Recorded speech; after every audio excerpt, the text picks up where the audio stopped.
नमस्कार मेरे बहनों और भाइयों। अरुण चतुर्वेदी फिर से एक बार स्वागत करता है और आज बात करूंगा प्लान बी की। देखिए, ये जीवन में सभी कुछ अनिश्चित है और पूरा जीवन विषमताओं से भरा हुआ है। हर एक इंसान के जीवन में उतार चढ़ाव आते हैं। इस धरती पर कोई भी इंसान ऐसा नहीं है जो ये कह दे कि मेरे जीवन में कोई उतार चढ़ाव नहीं है। यदि वो ऐसा कहता है तो वो इंसान नहीं है, पर वो कुछ और है। तो आज इस चीज़ को बात करेंगे कि प्लान बी आपके इस जीवन में कैसे काम करता है और कैसे आपको सुरक्षित रखता है, कैसे आपको कंफर्ट करता है और कैसे आपकी खुशियों को बरकरार रखता है। और आप इस प्लान बी के सहारे से अपनी जीवन यात्रा को बहुत सुचारू रूप से आगे तक चला सकते हैं और मस्त रह के इस दुनिया से जा सकते हैं, क्योंकि जाना तो सबको है ना। तो जो आया है उसको जाना है, लेकिन जाते समय क्या हो रहा है आपके साथ? आप खुश होके जा रहे हैं इस दुनिया से या दुखी होके जा रहे हैं, ये आपके हाथ में है। तो इसको जितना भी बन सकता है उतना तो अच्छा कर सकते हैं हम लोग। तो प्लान बी समझते हैं कि प्लान बी क्या होता है। इसको छोटे छोटे एक उदाहरण में बताता हूँ आपसे, उससे आप बहुत जल्दी समझ जाएंगे। जैसे आप ट्रेवलिंग करते हैं, आपकी गाड़ी है, तो आप स्टेपनी रखते हैं अपने साथ में, तो ये प्लान बी है इसका मतलब। यदि आप जैसे शादियां करते हैं बच्चों की, किसी बच्चे या लड़के लड़की की शादी है, तो आप देखते हैं डेकोरेशन होती है, साथ में एक जनरेटर रखा जाता है। जनरेटर क्यों रखा है? ये प्लान बी। लाइट चली गई तो क्या करेंगे? ट्रेवलिंग कर रहे हैं, गाड़ी का कोई टायर पंचर हो गया तो आप क्या करेंगे? यदि आपके पास प्लान बी रेडी है तो तुरंत उसको रिप्लेस कर लेंगे, आपकी जर्नी कंफर्टेबल आगे जाएगी। यदि आपके पास कोई भी चीज़ का अल्टरनेट है कि नहीं, वो आपको जानना बहुत ज़रूरी है। आपके पास प्लान बी हर चीज़ का रेडी होना चाहिए। आप चश्मा लगाते हैं, मेरा चश्मा टूट गया, मेरे पास क्या है? दूसरा चश्मा है कि नहीं? ये प्लान बी हो गया।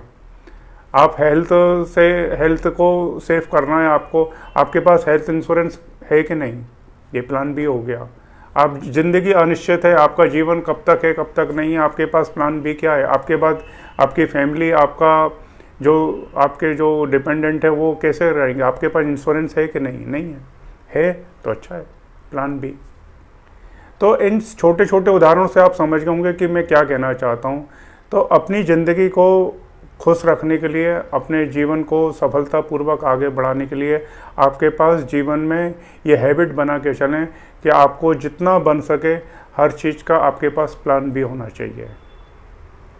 आपके पास शर्ट एक है, जूता एक है, उसका अल्टरनेट आपके पास होना चाहिए, प्लान बी होना चाहिए। मान के चलें आप नौकरी करते हैं, ये बहुत मेजर पॉइंट है और अधिकतर दुनिया में इस टाइप के बहुत उदाहरण है कि नौकरी आपके हाथ में नहीं है। आपकी नौकरी आज है, कल नहीं है। आप नौकरी के बाद क्या करेंगे? आपने कोई प्लान बी बना के रखा है अपना? यदि आपने प्लान बी बना के रखा हुआ है तो आपकी ज़िंदगी तुरंत उस चीज़ पर शिफ्ट हो जाएगी। आपका समय ख़राब नहीं होगा।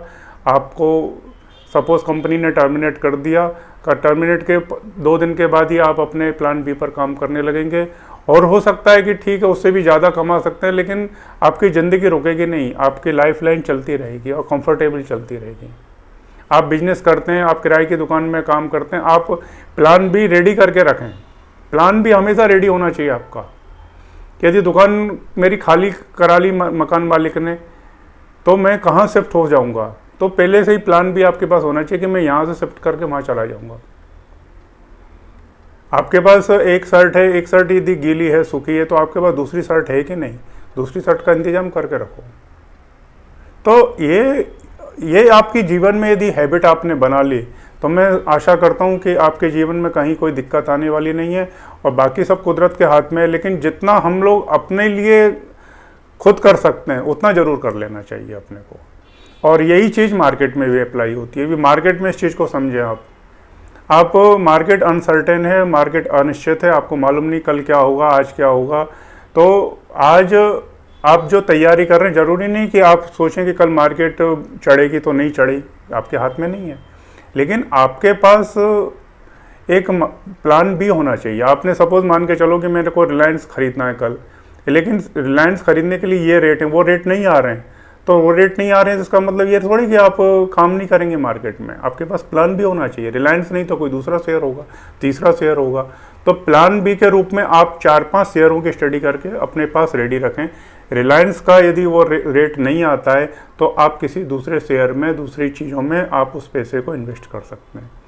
आप सोच के चल रहे हैं कि मार्केट तेज हो जाएगी, मार्केट हो गई मद्दी, मार्केट निगेटिव हो गई।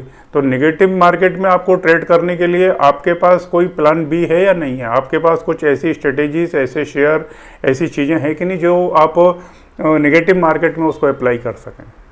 तो मार्केट अनसर्टेन है। मार्केट में आपको मालूम नहीं, आपके हाथ में नहीं है वो चीज़। आप एक्सपेक्ट करके चल रहे हैं कि कल मार्केट पॉजिटिव रहेगी या निगेटिव रहेगी, और वो आपके अपोजिशन में चले गई तो जैसे मार्केट अनसर्टेन है, ऐसी दुनिया की हर चीज़ अनसर्टेन है।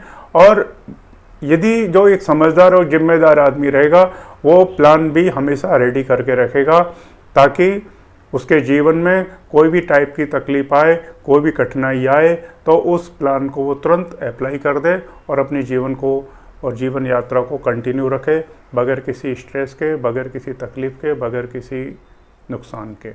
तो आज इतना ही, इजाज़त चाहता हूँ। आप खुश रहें और मस्त रहें।